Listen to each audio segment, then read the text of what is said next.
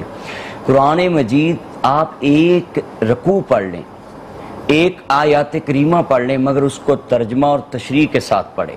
اور یہ جو بات چلائی ہوئی ہے نا کہ بھئی تم قرآن کا ترجمہ ڈائریکٹ نہ پڑھو, تمہیں سمجھ نہیں آئے گا, یہی بات قرآن سے دور لے جاتی ہے.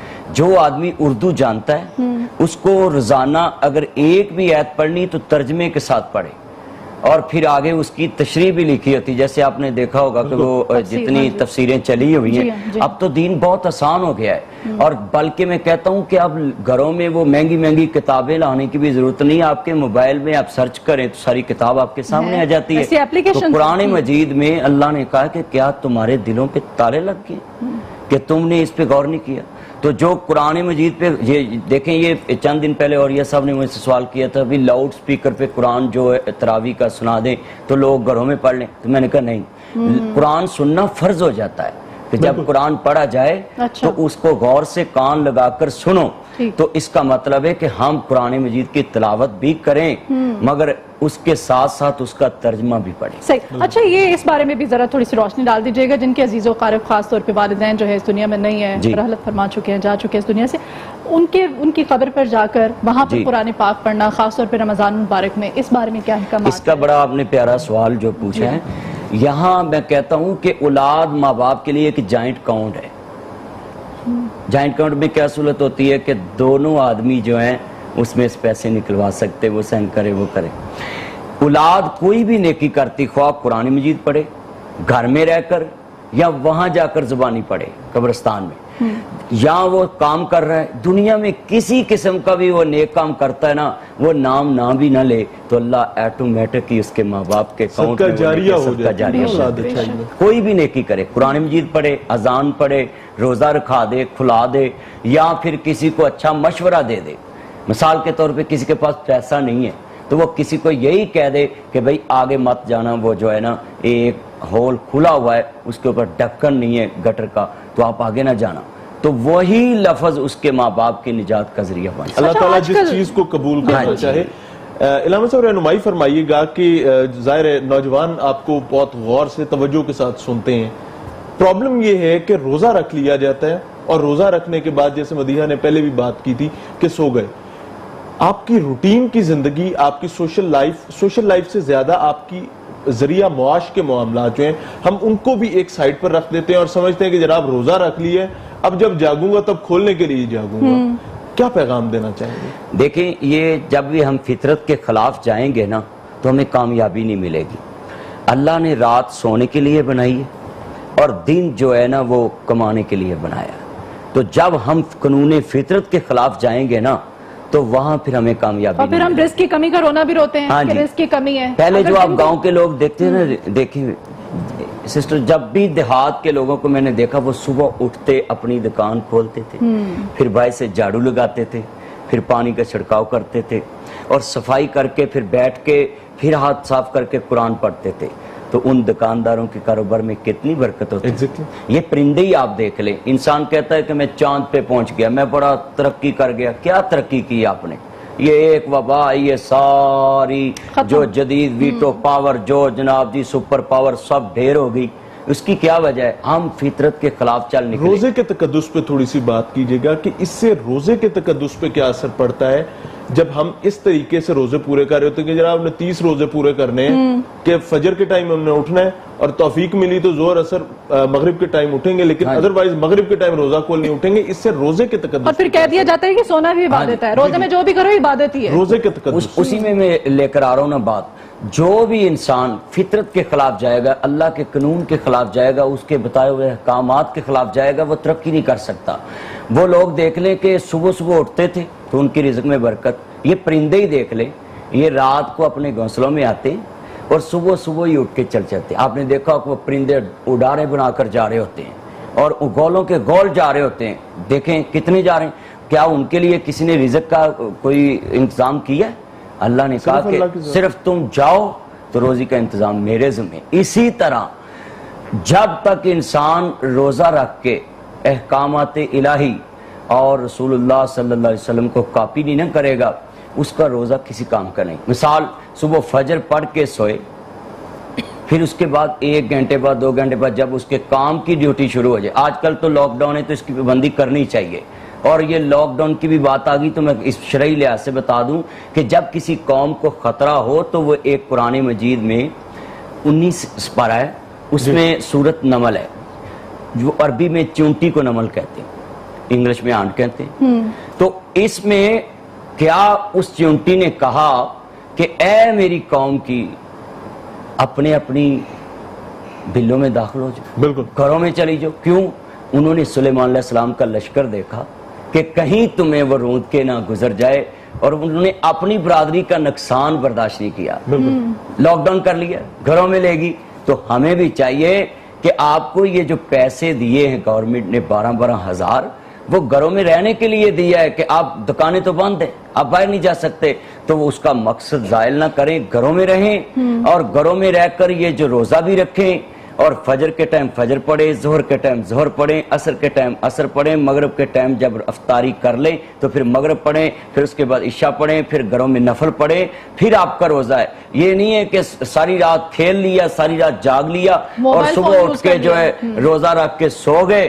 یہ سونے کا نام روزہ نہیں ہے. روزہ معمولات زندگی بھی کرنی ہے, اور پھر اللہ کے احکام کی پابندی بھی کرنی, اور ذکر اذکار بھی کرنا ہے, اور رزق حلال بھی کمانا ہے. رزق حلال بھی کمانا ہے, اور باقی روٹین کو بھی لے کر چلنا ہے. مدیحہ, اس میں ایک بہت امپورٹنٹ چیز جو جس کی طرف انہوں نے اشارہ بھی کیا علامہ صاحب نے, کہ لاک ڈاؤن کے ماحول میں ہمارے لیے ایک بڑی اپرچونٹی یہ رمضان المبارک لے کر آیا کہ ہمارے پاس حقوق اللہ کے ساتھ جڑنے کا ایک مثبت موقع مل گیا, اور حقوق العباد ہمارے لیے اپرچونٹی بن گئی ہے. مدیحہ, نعت رسول مقبول صلی اللہ علیہ وسلم. جی ہاں, جی ہمارے ساتھ عالیہ ہے, ہماری بہن, بسم اللہ کیجیے, خوبصورت سے کلام آپ سے سنتے ہیں.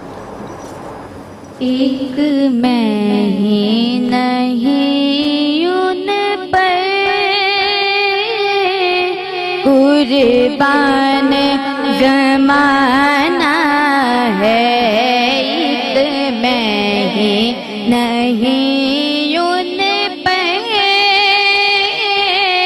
قربان زمانہ ہے, جو رب دو عالم کا محبوب یگانہ ہے, محبوب یگانہ ہے. قلب سے ہمیں جس نے خود پر لگانا ہے, قلب سے ہمیں جس نے خود پر لگانا ہے, زہرا کا وہ بابا ہے, حسنین کا نانا ہے, زہرا کا وہ بابا ہے, حسنین کا نانا ہے. آؤ درگاہ زہرا پہ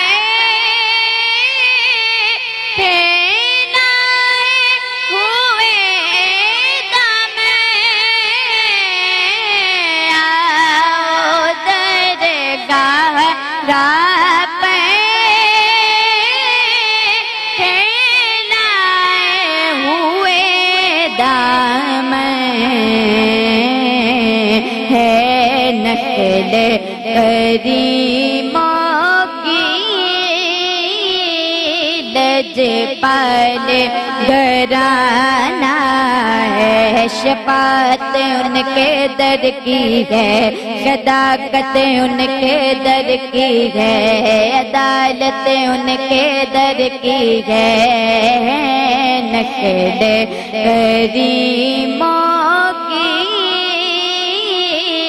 لجپال گھرانہ ہے مولا نے کہا جبریل کعبے پہ لگا جھنڈے مولا نے کہا جبریل کعبے پہ لگا جھنڈے محبوب قیامت ہے دنیا کو بتانا ہے محبوب قیامت ہے دنیا کو بتانا ہے ایک میں ہی نہیں ان پہ قربان زمانہ ہے